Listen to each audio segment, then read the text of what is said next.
Mr. Twiddle and the Snowman.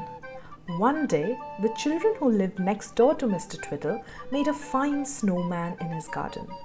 Mrs. Twiddle said they might because her garden was so much bigger than theirs. So the children were very pleased and they built a big man, quite as tall as their daddy and very fat and round. Mrs. Twiddle, can we have an old hat for his head and an old scarf for his neck? Called the children, looking in at the kitchen window where Mrs. Twiddle was making cakes. Yes, said Mrs. Twiddle. You'll find an old hat in the hall and a ragged old scarf somewhere by it. And if you look in the hall drawer, you'll maybe find an old pair of gloves too for the snowman's cold hands. Oh, good, shouted the children, and they tore off to get the clothes. They found them all, and they found Mr. Twiddle's stick too, which they borrowed for their funny old snowman. My word, he did look grand when he was finished and dressed up. You should have seen him with Mr. Twiddle's old hat on his head, a scarf tied loosely around his fat neck, raggedy gloves on his round hands, and a stick through his arm. Really, he looked very fine indeed, and the children were proud of him. Mrs. Twiddle looked out the window and laughed. He just wants a pipe to stick in his mouth, she said. Then he'll be happy. Here's one of Mr. Twiddle's. So the children stuck a pipe in the snowman's mouth and then danced around him laughing. Their mother rang the tea bell next door and they hurried off, hungry and happy, wondering what Mr. Twiddle would say when he saw their wonderful snowman.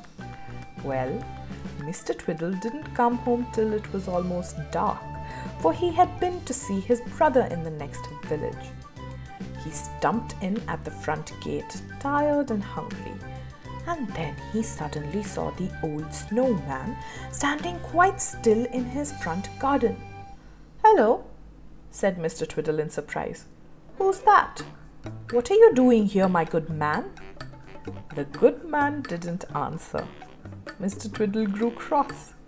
"You needn't think I can't see you standing there trying to hide from me in the darkness," he said.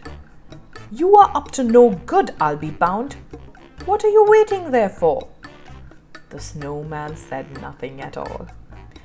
Mr. Twiddle marched right up to him and looked at him as closely as he could in the half darkness.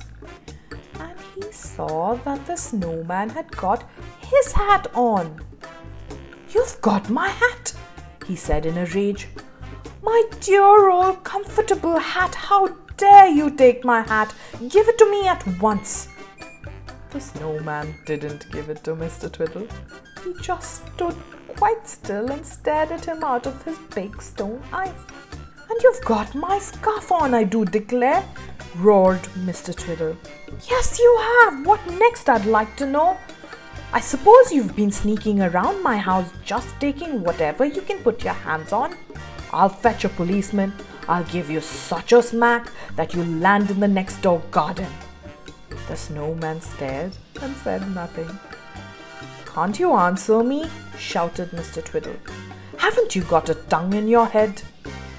The poor old snowman hadn't got a tongue of any sort, so he couldn't say a word. He just stood there in Mr. Twiddle's hat and scarf, looking very large and miserable. "And if you haven't got my gloves and my stick," cried Mr. Twiddle, suddenly seeing them in darkness and feeling them. "This is too much! My hat, my scarf, and now my gloves and my stick. You are a wicked robber, and if you don't give me back my things at once, this very minute, I'll go out and get a policeman. Now!" The snowman didn't move. Then a bit of snow melted by his mouth and his pipe fell out. Mr. Twiddle picked it up.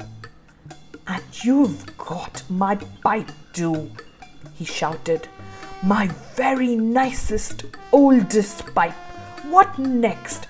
Are you wearing my vests and my socks and my best shirt under that large white overcoat of yours? Oh, you bad, wicked robber!" Just then the village policeman came by and heard the shouting. he walked into the front garden. "Now then, what's all this?" he asked. "Oh, policeman, I'm glad you've come," said Mr. Twiddle. "This robber won't give me back my clothes that he's stolen. He must be deaf and dumb, for he won't even say a word to me." Mr. Twiddle suddenly slipped on the snow and fell against the snowman. He clutched at him, and one of the snowman's buttons fell off and hit Mr. Twiddle sharply on the nose. "Oh, you wicked fellow, you hit me!" shouted Mr. Twiddle in a rage. "Take that, and that, and that!" He slapped the snowman hard, and the snow fell off in big pieces. Mr. Twiddle was astonished. He hit the snowman again, and the funny old snowman began to fall to bits. Mr. Twiddle fell on top of him and floundered about in the snow, shouting and smacking. The policeman pulled him up just as Mrs. Twiddle came to the door in astonishment, holding a lantern to see what the matter was. "Twiddle, what are you doing?" she called. "Are you being rude to the policeman?" "No, ma'am, he isn't," said the policeman with a grin.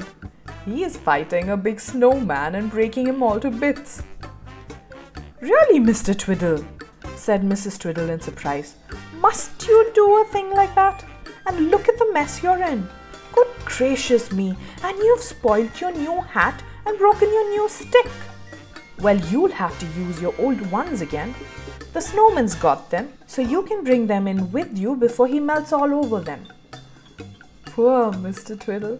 He couldn't think of a word to say, not a word. He went into the kitchen, all covered with snow, and Mrs. Twiddle shooed him out again. "I'm not going to let you cover my nice kitchen floor with melting snow," she cried. "Shake yourself in the yard, please, and chop up your broken stick. It will do for firewood." Mr. Twiddle went to the woodshed very gloomily. He took the chopper, and oh dear me, he chopped up his hat and then went to hang his broken stick on the peg. There really is no knowing what he'll do next.